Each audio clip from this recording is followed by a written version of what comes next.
بسم اللہ الرحمن الرحیم۔ آٹو مکینک 3D چینل میں آپ کو خوش آمدید۔ آج کی ویڈیو میں ہم موٹر سائیکل کے لوبریکیشن پوائنٹس کو دیکھیں گے۔ اس میں ایک بات کا خاص خیال رکھیں گے کہ لوبریکیشن کی قسم اور وسکاسٹی نمبرز کو آپس میں مکس نہیں کریں گے۔ موٹر سائیکل کے تمام حصوں کی پراپر لوبریکیشن ہونی چاہیے۔ اس سے موٹر سائیکل کی کارکردگی اور لائف میں اضافہ ہوتا ہے۔ انجن آئل، انجن میں 20W50 گریڈ کا انجن آئل استعمال کرنا چاہیے، جو کہ ہر 2000 کلومیٹر کے بعد تبدیل کرنا چاہیے۔ یہ ملٹی گریڈ انجن آئل ہے۔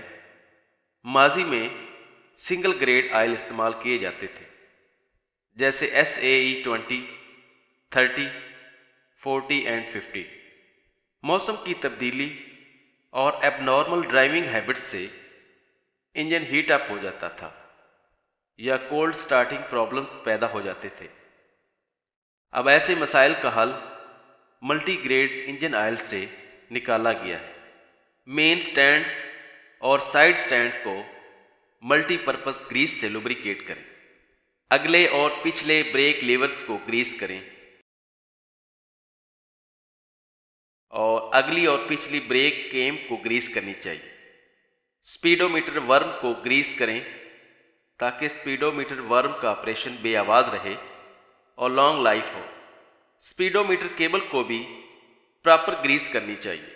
سٹیئرنگ کون اور ریسنگ کو بھی ملٹی پرپز گریس سے لوبریکیٹ کرنا چاہیے۔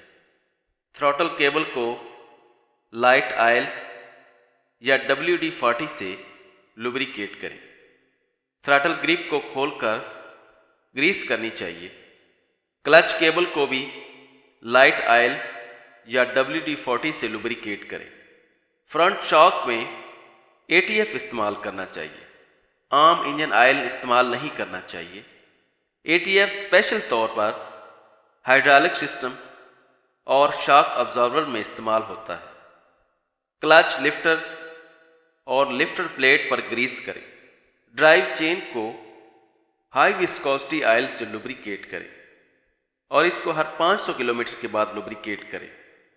اگر ہم ان پوائنٹس کو ریکمینڈڈ گریڈ کے لوبریکینٹ سے لوبریکیٹ کریں گے اور پراپر وقت پر لوبریکیٹ کریں گے تو اس سے انجن کے پارٹس کی لائف اور کارکردگی بڑھے گی۔ امید ہے آپ کو ہماری آج کی ویڈیو پسند آئی ہوگی۔ اسے لائک کریں، شیئر کریں اور ہمارے چینل کو سبسکرائب کریں۔ ایسی ہی معلوماتی ویڈیو کے ساتھ پھر حاضر ہوں گے۔ اللہ حافظ۔